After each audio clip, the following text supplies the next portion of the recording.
ભાવનગર જિલ્લામાં ફરી કમોસમી વરસાદનો માહોલ સર્જાયો છે। એક દિવસના વિરામ બાદ વહેલી સવારથી જ મેઘરાજાએ ધસમસતું પાણીનું વાવાઝોડું વરસાવ્યું છે। ભાવનગર જિલ્લામાં એક દિવસના વિરામ બાદ મેઘરાજાએ ફરીવાર તાંડવ વરસાવ્યું છે। વહેલી સવારથી મહુવા, તળાજા, પાલીતાણા, ઘોઘા, ભાવનગર, ગારિયાધાર, સિહોર, વલભીપુર પંથકોમાં વરસાદી ઝાપટા પડતા વાતાવરણમાં ઠંડક છવાઈ ગઈ છે।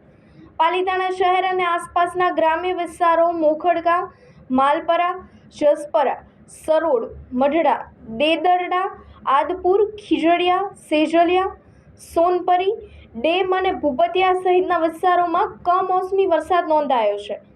વહેલી સવારથી જ આ વિસ્તારોમાં વાદળછાયું વાતાવરણ અને વચ્ચે વરસાદી ઝાપટાથી લોકો ત્રસ્ત થયા છે।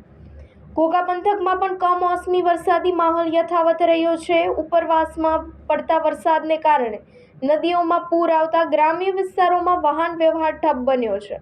કુકડથી પાણીયાળી, અલંગ, સોસિયા, કુકડ, તણસા, કુકડ, ત્રાપજ સહિતના માર્ગો પર પાણી ફરી વળતા ટ્રાફિક અવરજવર પર અસર થઈ છે। અનેક કોઝવે અને નાળાઓ પર પાણીનો પ્રવાહ સતત વધી રહ્યો છે। ઉચ્ચ કોટડા, નીચા કોટડા અને બગદાણા સહિતના વિસ્તારોમાં પણ વરસાદ શરૂ થયો છે। કમોસમી વરસાદના આ બીજા રાઉન્ડથી ખેડૂતોમાં ચિંતા ફેલાઈ છે। પહેલેથી જ પાકને નુકસાન બાદ હવે ફરી વરસેલા વરસાદથી પાકના બચેલા ભાગ પર પણ પાતું સમાન અસર થવાની ભીતિ વ્યક્ત થઈ રહી છે।